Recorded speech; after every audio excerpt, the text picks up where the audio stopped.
What's up, my people? Psalms 84. Hear this out. Verse 10 says, "A day in your courts is better than 1,000 days. I'd rather be a doorkeeper in your house, O my God, than to dwell in the tents of wickedness. For the Lord God is the sun and shield. The Lord will give grace and glory. No good thing will he withhold from them that walk uprightly. O Lord of hosts, blessed is the man that trusts in you." This is a very interesting saying, and I'm going to break it down for you guys in a very simple way. Notice that one day in goodness, or as he says, one day in God, is like 1,000 days elsewhere. He also says, "I'd rather be a doorkeeper in the house of my God than to dwell in the tents of wickedness." See, when we talk about the house of God, we're not literally talking about a house. Just like how when he talks about the tents of wickedness, he's not literally talking about tents. He's talking about participating in and doing acts of wickedness. And he's talking about participating and doing acts of goodness. When he talks about the house of the Lord, he's not talking about an actual house. He's talking about a lifestyle of goodness, of motives that are pure or always giving towards doing good. He wants to stay in a mindset, in a mind frame of doing good. And that's what he means by the house of God. A lot of people take it very literally. Even religious people get it wrong. They think it's going to an assembly. They feel that they're going before the presence of God in an assembly. No, it's not like that. The assembly is for each and every one of you guys to commune with one another. But in fact, God is with you all the time. And when you are with God all the time, what that means is you are consciously seeking to abide in goodness all the time. Then you too will know God is with you all the time and will never leave you or forsake you. See, it's all about, when we talk about God or goodness, shall I say, we're talking about a principle, a lifestyle. And that's what we're talking about. You can abide in goodness or you can abide in wickedness. And all of us, we have that struggle every now and then. We struggle to be good and to do good instead of do evil and be evil. We have all these little challenges, tests, vices, and all these things that we struggle against. What I love about the DCEU is when we start to sum up humanity, the DCEU does not shake away from these things. I think a lot of cinematic universes, they have imperfected characters and they're growing and they're dwelling, but they glorify the imperfections of the character. In the DCEU, there is no glorification of wrongdoing. There is no glorification of hurting other people. In fact, Zack Snyder, as much as people accuse him of being someone who is all about emo characters and depressing characters, and they accuse him of wanting violence all the time and being a proponent for violence and even masochism. The truth is, Zack Snyder has a distaste for these things. And if you look at his works, and even if you looked at the Batman in BVS, he was trying to get you to feel uncomfortable, unsettled about Batman and what he was doing. That's why the music played like that. You look at Sucker Punch. You look at Watchmen. The action scenes are throwaway. Zack Snyder's not trying to get you to relish in the action scenes. No.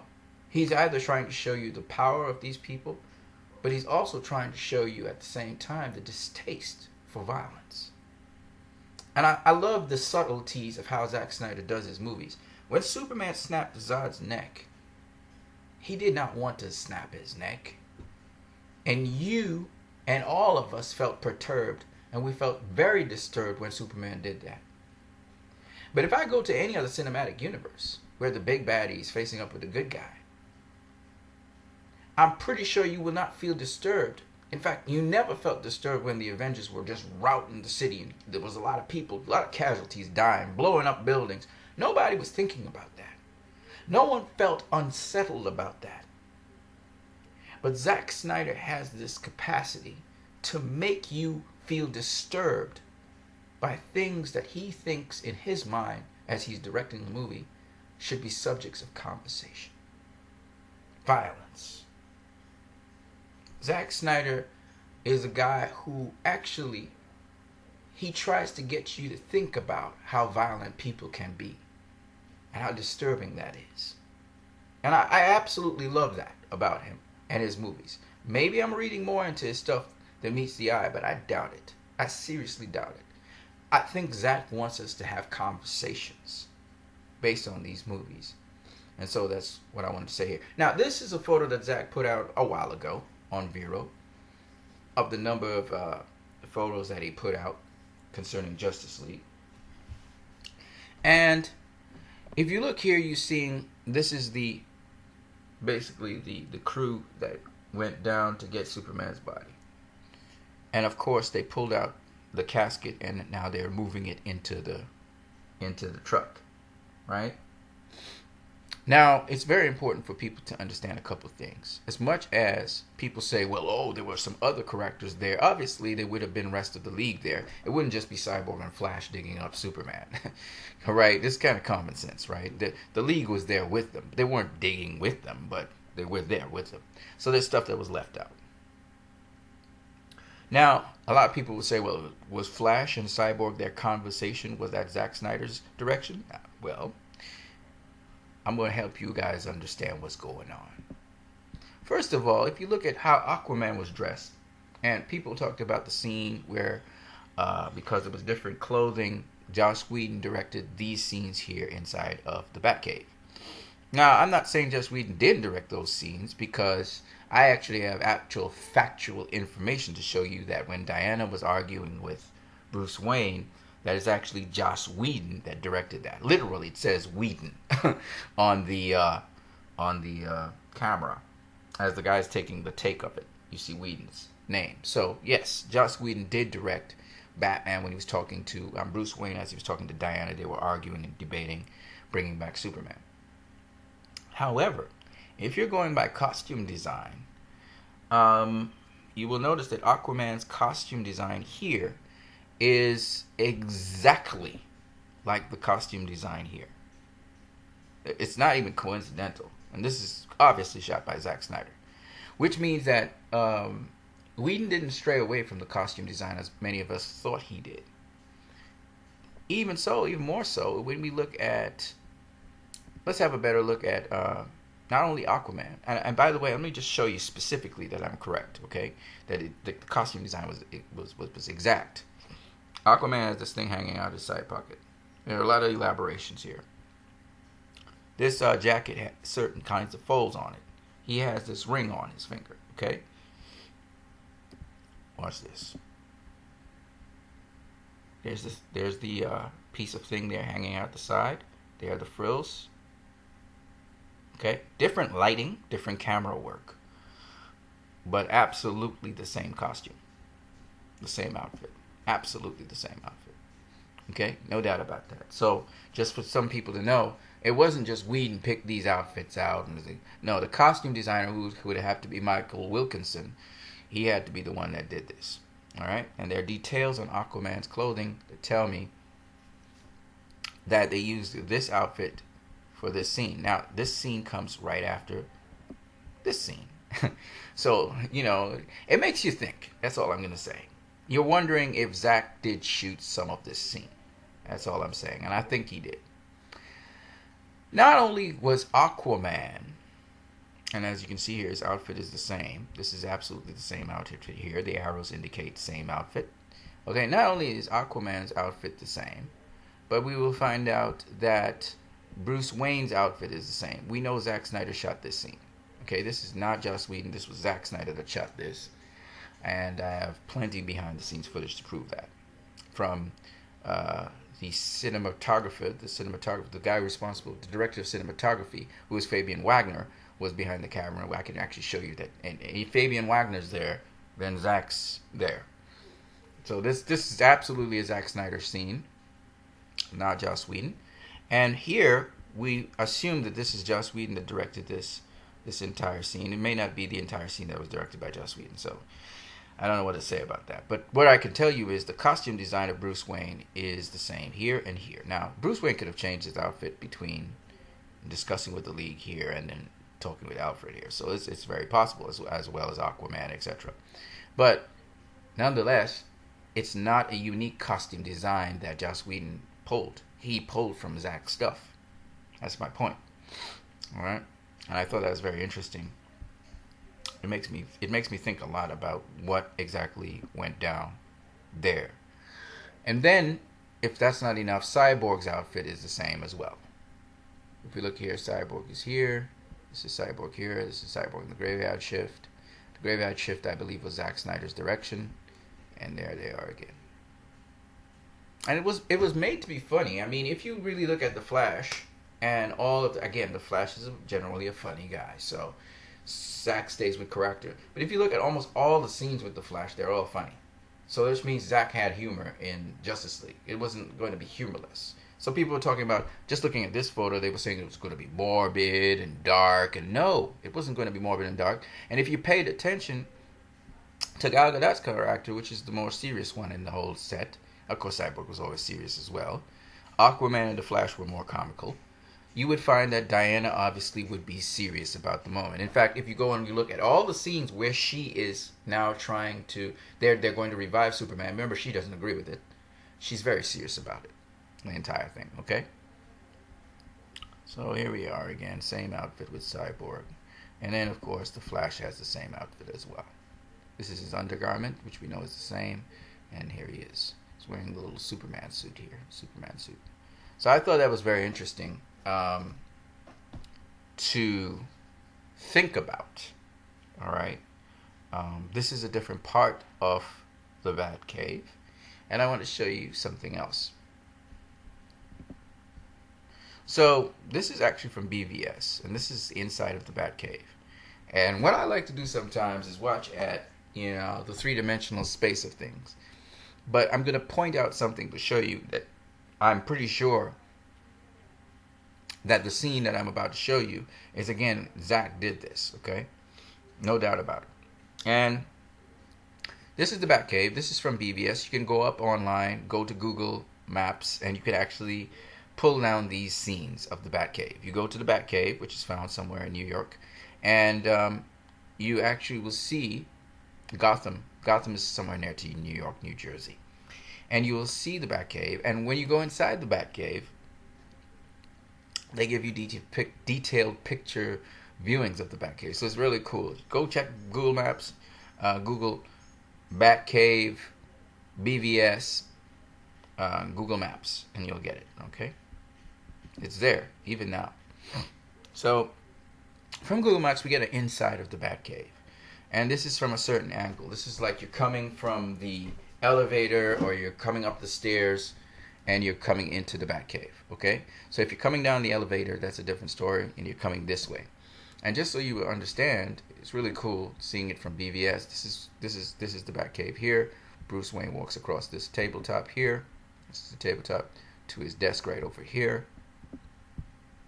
So that's it there. You have the number of different screens.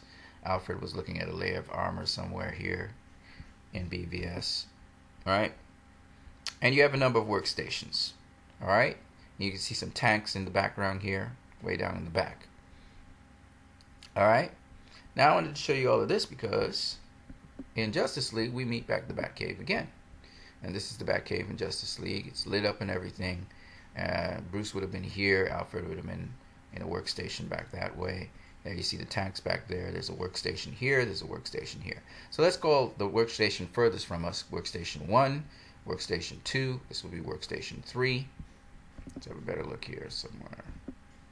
This would be Workstation 4, and this would be Workstation 5, which would be closest to us. And here is the staircase. I'll pull it back a bit. So you can see the staircase here. This is the staircase here. And then the workstation's there. There's the bat suit right there that's being worked upon. Alright. There's another workstation right here. Alright, there's 6 workstations. This is another one. Alright. Just to give you a concept of it, because I thought this would be fun to go through. So this would be workstation number 4 here. This is workstation number 3. Okay, all those different things there. Alright, and you got a magnifying lens there. Okay, so here we are at workstation 3. You see workstation 1, workstation 2, magnifying lens right there. I find this really cool to see all the gadgets and everything. And so in Justice League, when we see Wonder Woman walking back here, you can see the Flash was where Batman is in Batman v Superman. He's at workstation 3, which is like the most elaborate workstation there. We got the glass wall over there. We got workstation number 5 here. Alright, this is the one just before the staircase and the elevator. And then we have a glass wall here. Again, I'm just drawing your attention. This is workstation 5. I think you can see all the workstations here. Let me zoom in a little bit on it. There you go. That's good. So here you have workstation number 1, which is furthest away. You might not be able to see it. It's kind of blurry. You got the tanks back there. Then you got workstation 2, which is this one right here. Then workstation 3. This is workstation 4, which is closest to us. And then workstation 5, which is closest to us. And then you have the staircase there. All right. Let's see if I can get it for you to see. So this is the furthest away workstation, which is workstation 1. This is workstation 2, workstation 3. Alright, so workstation 1 there, 2, 3, this is workstation 4, this is workstation 5, and then you got the staircase. Okay, and I find it really cool because when you go to Justice League now and you see them, this is Wonder Woman walking back. You can see workstation 3 there. Here they all are again, 1, 2, 3, workstation 3. When you look at, you know, where Bruce Wayne was talking with Aquaman, that's workstation 3 right there. You can see the tanks in the background right there. You can probably see a piece of workstation 1. You can't see workstation 2. It's blocked by Batman. You got the glass wall there. You see Diana behind there. The Flash is doing his thing. I'm sorry, Cyborg's doing his thing. Flash, I think, was at workstation number 5. And you can see, if you look down here again, you see the tanks. You see Aquaman walking past workstation 3. You know, why that's important is because when we were looking at behind the scenes footage with Zack Snyder and company, you see Zack is sitting at workstation 2, workstation 3 is across here, workstation 1 is right here, and then you can see the tanks over there. And that's Fabian Wagner. So I know without a doubt, Joss Whedon didn't do any reshoots here. You know, I'm pretty sure about that. Here it is again. This time you can see also the mech suit. This is workstation 6. You got 5 here, 4 here, 3 back there. 2 is kind of hidden away. You can see a piece of a chair there. 1's further away here, and then you get the tanks. So I thought that was really cool. You know, I could point it out again. There's the tanks right there. There's workstation number 1. Zack and they are at workstation 2, watching it, the video footage of it. That's workstation 3 there. Notice the outfits of the guys. Aquaman's in his suit. The Flash is all geared up right now. I don't know why. Bruce is there. Diana, and you got Cyborg there, and they're all watching the footage. And there's Jeremy Irons as Alfred. He's in the back tinkering away. He seemed to have fun watching at all the different gadgets that are there in the Bruce cave, in the Batman cave. They come down the elevator shaft. Now I want to show you guys something. Where is this elevator shaft in terms of where the actual place is? So this is here, I believe, where they come down the elevator shaft, which is furthest away. This door opens like an elevator, and then you have some rock formation stuff going on there. You can walk from all the way back there this way. Here's the staircase that I was talking to you about. This is workstation number 4. I believe this is workstation number 5. Or is this workstation number 6? Let me check. Hold on a second. Yeah, I'll tell you. No, this is workstation number 4. Okay, and then you have workstation number 6 on the side. But here's the bat suit, the mech suit, and here's workstation number 5. Okay, you see the glass and everything. And so I just kind of combined the photos of everything so you could see. So here is again the bat suit here, workstation 4. You got the doorway where they could come down. You got the glass wall. You got the staircasing, and you got workstation number 5. If you look here, this is a flash right there. You see Cyborg here, and that's the staircase going up there, the stairwell. Let me just blow it up a little bit bigger. Stairwell. Okay, this is workstation number 5 right here with the flashes there. You got a magnifying lens for workstation number 2. You can't see workstation number 1. Here's workstation number 3. And then we have the bat suit right here. So we got all of this stuff going on here. You know what I'm saying? And I thought this was really cool. And this here is the doorway where they come down the elevator shaft that you saw before. So I thought that was really cool, just to show you guys the behind the scene footage for that, you know, from the different places.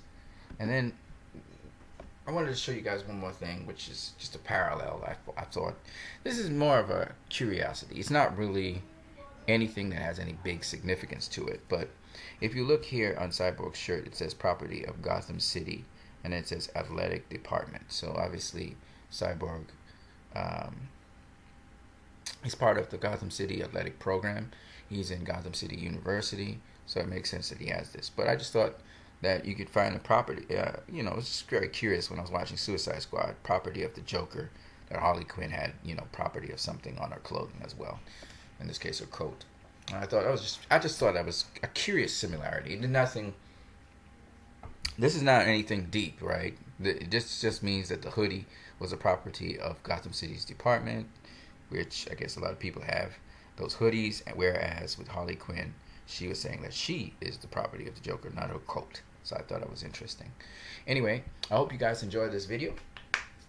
Release the Snyder Cut, man. That's what we want. We want Zack Snyder's now directorial cut. I don't want to hear all these rumors and all this stuff about Justice League. I want to see Zack Snyder's directorial cut, what he would have done with the movie. And I think it would just be a lot more stuff in the movie that adds to the story. I don't think that, like I said before, and I keep on explaining to people, I don't think that the story was going to be any bit different to what it was. But I do believe that Zack Snyder was going to fill in pieces of the story. People say that, this was going to lead to Darkseid, and then it would have another Darkseid 2 movie. I don't know about that. They were saying that Superman would be evil. And in fact, Zack did put up something about, if I'm not mistaken, just very recently, he put up something about the anti-equation, and that he was saying that Superman, in BVS at least, the Superman BVS, he had been affected by the anti-life equation because of Lois Lane's death. You know, he was kind of filled with hopelessness and stuff, and therefore Darkseid was able to influence him with the anti-life equation, which is why you had the Superman soldiers and stuff like that. Now, I'm glad that Zack Snyder said that, but I don't think we were heading in that direction with Justice League, okay? However, Flashpoint. Are we still heading in that direction? I don't know. We'll see. You know? And he was going to do a callback to that particular outcome, because I'm not too sure if Zack was going to move towards Darkseid or not. And Darkseid is going to be a part of this universe, whether you like it or not. But what I would like to know is, seeing Justice League that Zack Snyder is going to do, because they were not going to do a 1 and 2, they were just going to do 1. That was kind of changed later on in the game, or pretty early. I wanted to see what he was going to do and how that may have led to something that has to do with Darkseid, how Darkseid would have related. I think the Justice League is great, the cut that I saw, but I definitely want to see Zack Snyder's cut. So once again, let's support it. If you haven't signed Release the Snyder Cut, go ahead and support Release the Snyder Cut.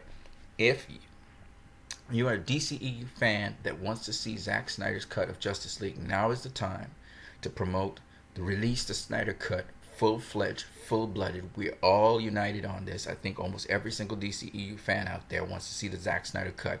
Let's make that push towards the Zack Snyder Cut. Those of you who haven't purchased the Justice League DVD or Blu-ray, try to copy a copy. But now we are pushing for the Zack Snyder Cut. Warner Brothers, release that Zack Snyder Cut. You know, give us the refined version. Give us the best version you can possibly give. Let Zack do his thing. We want the Zack Snyder Cut. I'm willing to wait at least 1 year for the Zack Snyder Cut. I'm willing to wait for it. But if it comes sooner than later, I'm happy about that too. I want to see Junkie Excel rehired and let him finish off what he started. I want that Zack Snyder cut. All right, guys. Oh, those of you who want the Zack Snyder cut, don't forget to put hashtag below release the Snyder cut in the comment section. Let's show it all force. Let's show that a united front that we all want the Zack Snyder cut. You guys have a great